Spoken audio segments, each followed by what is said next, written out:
నువ్వలా సీరియస్ అవ్వకపోయుంటే లాయర్ని కంగారు పెట్టేవాణ్ణి కాదు, రమేష్ని ఇంత తొందరగా విడిపించేవాణ్ణి కాదు. కొన్ని రోజులు రమేష్ని ఊళ్ళో లేకుండా ఎక్కడికైనా వెళ్ళిపోమని చెప్పండి డాడ్. ఆల్రెడీ కొంత డబ్బిచ్చి పంపించేశానమ్మా. ఫోన్ కూడా చేయొద్దని చెప్పాను. మంచి పని చేశారు. కానీ ఎన్ని దెబ్బలు తిన్నా చావని పాము డాడ్ తరుణ్. శ్రీవాణి యాక్సిడెంట్ విషయంలో మనం రిలాక్స్ అవ్వకూడదు. అది ప్రత్యేకించి చెప్పాలా?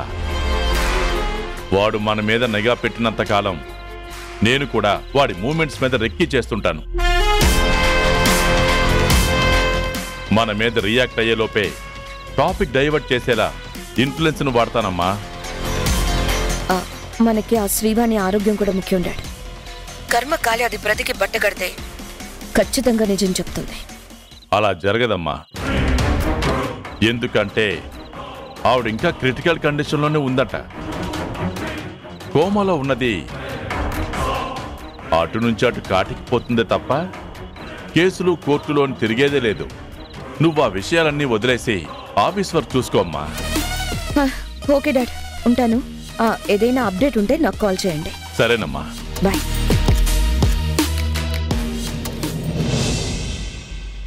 పల్లవి ఇంకో ట్విస్ట్ ఇచ్చింది. ఏంటట? ఈ వీడియో ఆల్బంలో నన్ను యాక్ట్ చేయమంటుంది. ఏంటి మీరా? నేను కూడా ఇలాగే షాక్ అయ్యాను. నాకు యాక్టింగ్ రాదు అంటే లేదు మీరే చెయ్యాలి, పాటలోని భావం ట్యూన్లో డెప్త్ తెలుసు కాబట్టి మీరైతేనే బాగుంటుందని ఏవేవో రీజన్స్ చెప్పి కన్విన్స్ చేయడానికి ట్రై చేసింది. మరి మీరేం చెప్పారు? ఫస్ట్ నో అనే చెప్పాను. అంతగా బతిమలాడేసరికి ఆలోచించి చెప్తానని చెప్పేసి వచ్చాను. మరి ఏం ఆలోచించారు?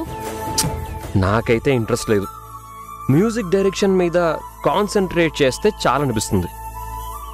ఇంతకీ నువ్వేమంటావు? నన్ను అడిగితే మీరు ఓకే చెప్తేనే బెస్ట్ అంటాను. ఏంటి ఇప్పుడు ఓకే చెప్పాలా?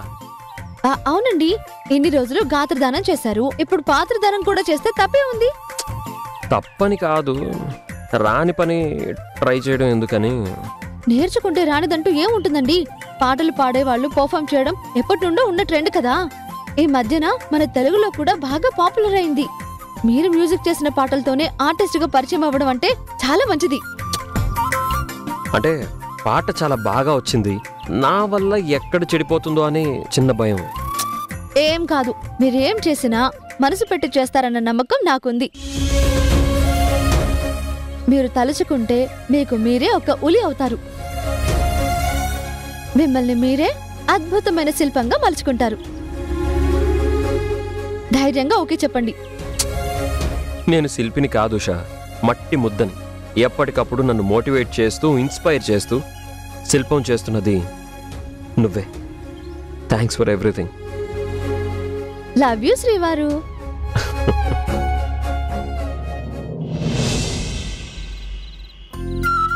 ఏ తమ్ముడిని చూసి భయపడి కిరణ్ని కంట్రోల్ చేయాలనుకున్నావో ఆ తమ్ముడు గురించి చెప్పి వాడి మనసు మార్చావన్నమాట. వాడు మారతాడని మా తమ్ముడి గురించి చెప్పలేదండి.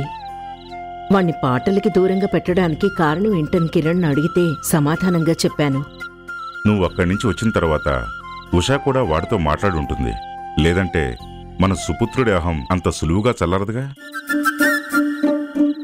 మేనమామ టాలెంటు, తల్లి ఈగో వాడి కలిసొచ్చాయి. మీ కోపం కూడా. నా కోపం ఏముందిలే, పాల పొంగు లాంటిది. ఉఫ్ అంటే చల్లారిపోతుంది. అలా ఉఫ్ఫని ముందు ఊపిరాడినంతగా అరుస్తారు. నాకైతే అలవాటైపోయిందని సరిపోయింది, లేదంటే అందరూ హడలిపోయేవారు. అంతే మరి. అనుకున్నంత జరగకపోతే నాకు నా కొడుక్కి ఆవేశం అదుపు తప్పుతుంది. అదేం పెద్ద లోపం కాదులే. ఆ విషయంలో మమ్మల్ని ప్రాపర్గా అర్థం చేసుకున్నారు కాబట్టే నువ్వు ఉషా భార్య అన్న పదానికి ఆదర్శంగా మారారు. మొత్తానికి కిరణ్ మొదటి ఆల్బమ్ సూపర్ సక్సెస్ అవబోతుందన్నమాట. అవునండి, ఈరోజు పల్లవి మాటలు విన్నాక అదే అనిపించింది. పల్లవిని చూస్తుంటే చాలా ఆనందంగా ఉందండి. మన మీద ఎంత గౌరవమో, ఎంత మర్యాదో. కిరణ్ పాడే పాటలు ప్రపంచం నలుమూలలా తెలియాలని, తనని పెద్ద సింగర్ని చేయాలని మనకన్నా ఉష కన్నా కూడా తనే ఎక్కువ పాటుపడుతోంది. ఆ అమ్మాయి మంచితనం, నిజాయితీ చూస్తుంటే లైఫ్లో ఖచ్చితంగా సక్సెస్ అవుతుంది. ఆ సక్సెస్ లో కిరణ్ కి కూడా స్థానం కల్పిస్తుందని నాకు నమ్మకంగా ఉందండి. కిరణ్, ఆ విషయంలో పల్లవితో పాటు ఉషకి కూడా మనం క్రెడిట్ ఇవ్వాలి. కిరణ్ టాలెంట్ ని ఎవరూ నమ్మని స్టేజ్లో వాడి పక్కనే నిలబడింది. మొదటి సక్సెస్ కి కారణమైంది. నన్ను అడిగితే కిరణ్ గెలుపులో మొదటి పాత్ర, ముఖ్య పాత్ర ఉషది మాత్రమే. ఇదంతా ఉషా గొప్పతనం. నేను ఒప్పుకోను మామయ్య. ఇది ఉష గొప్పతనం అనే కంటే భర్తకి సపోర్ట్ చేయడం భార్యగా తన బాధ్యత అనుకోవచ్చు కదా.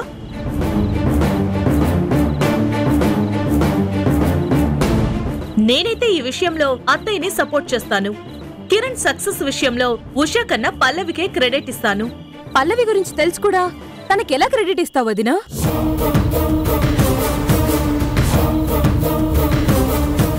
మనుషుల గురించి మనకు తెలియడం వేరు, నేరుగా చూడడం వేరు. చూసిందే నమ్మాలి, కానీ చెప్పింది కాదు. ఏం చూసావ్? ఎవరు చెప్పారు?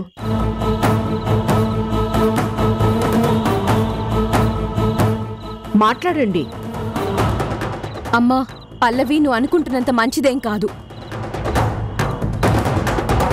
మీ దగ్గర ఇంప్రెషన్ కొట్టేయడానికే ఇంటికొచ్చింది.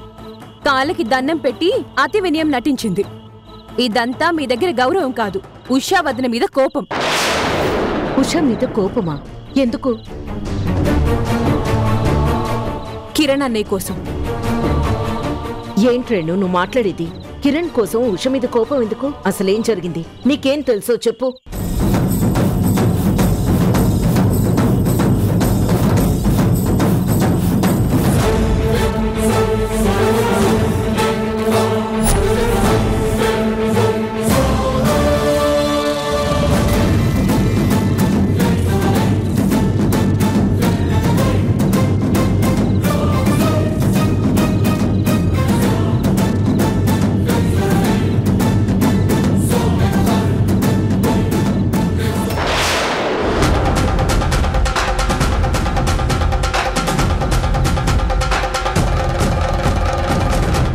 ఉషా వదిన ప్రాబ్లంలో ఉందని తెలిసి నేను వదిన మాట్లాడడానికి వెళ్ళాం. చెప్పొదినా. ఏం చెప్పాలి రేణు? ఉష అతి ప్రేమ వల్ల వచ్చిన సమస్య తప్ప ఇందులో పల్లవి తప్పే లేదనిపించింది. మనం వెళ్ళినప్పుడు ఉష కూడా ఏ ప్రాబ్లం లేదని చెప్పింది కదా. చెప్పింది, కానీ అది నిజం కాదని మనం అనుకున్నాం కదా. కానీ అదే నిజమని, మనమే అనవసరంగా ఆవేశపడ్డామని ఆ తర్వాతే నాకు అనిపించింది. పల్లవి చెప్పినట్టే తనకి కిరణ్ అంటే కొంచెం ఎక్కువ అభిమానం. ఆ అభిమానం ఉషకి అర్థం కాక అపార్థం చేసుకుంది. అంతకు మించి ఏం లేదు. అది అభిమానం కాదొదినా, అంతకు మించిన పిచ్చి వెర్రి. అదే వెర్రితలలు వేసిన అభిమానం అంటే. ఇప్పుడు యూత్ అంతా అలానే ఉన్నారు కదా. పల్లవి కూడా తెలిసి తెలియకుండా అలా బిహేవ్ చేస్తే ఉష కోపం తెచ్చుకుంది. అది కాదొదినా. రేణు, హారిక చెప్పింది కూడా నిజమే కదా. పల్లవికి కిరణ్ అంటే గౌరవం, అభిమానం తప్ప వేరే దురుద్దేశం ఉంటుందని నేనైతే అనుకోవడం లేదు. ఏమోనమ్మా, ఎవరి అభిప్రాయం వాళ్ళది. మేఘనా వదిన విషయంలో మనం ఇలానే నమ్మి మోసపోయాం.